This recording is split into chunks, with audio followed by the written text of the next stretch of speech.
L'économie, si elle est au service de l'homme, a un double rôle spécifique à jouer. Elle ne doit pas seulement satisfaire ses besoins, mais surtout, du moins là où cela est possible, elle doit l'en libérer. Les modèles économiques classiques, le libéral et le socialiste surtout, n'ont pas réussi à jeter les bases pour un développement concret des pays pauvres, obligés presque toujours à une politique d'urgence quotidienne plutôt qu'à une planification à moyen-long terme. Ensuite, parce que les propositions de développement se sont réalisées dans un contexte d'exploitation plus ou moins caché. L'économie doit donc tendre à effacer graduellement la disparité entre les pays pauvres et les pays riches et la dépendance des premiers vis-à-vis des seconds. Puisqu'une telle opération consiste en une sorte d'entente entre ces pays, la seule solution à cette division ne peut qu'assumer la substance et la forme d'une économie de réconciliation. Il devient donc important de traduire dans des applications concrètes les principes de l'économie de réconciliation pour qu'ils deviennent opérationnels.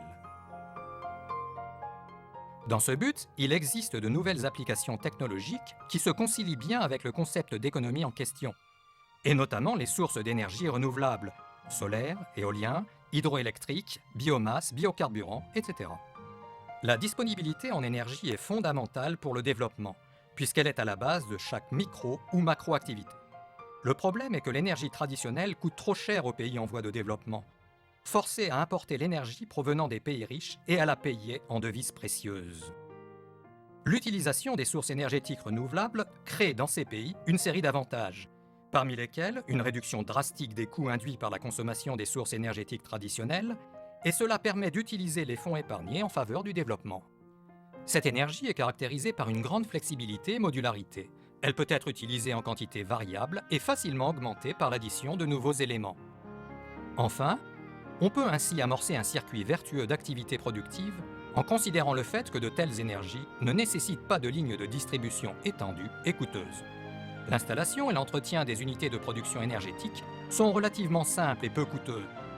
En outre, de telles énergies sont totalement éco-compatibles, c'est-à-dire respectueuses de l'environnement. Tout cela entraîne des effets positifs. La possibilité de profiter, grâce à l'énergie à bas coût, d'ultérieurs avantages technologiques tels que le VoIP, téléphonie sur Internet, e-learning, téléphone portable, mob MP3, réseau de téléphonie mobile, etc. Il existe déjà un marché prêt à l'emploi de ces énergies. L'Église catholique et ses structures d'assistance sociale.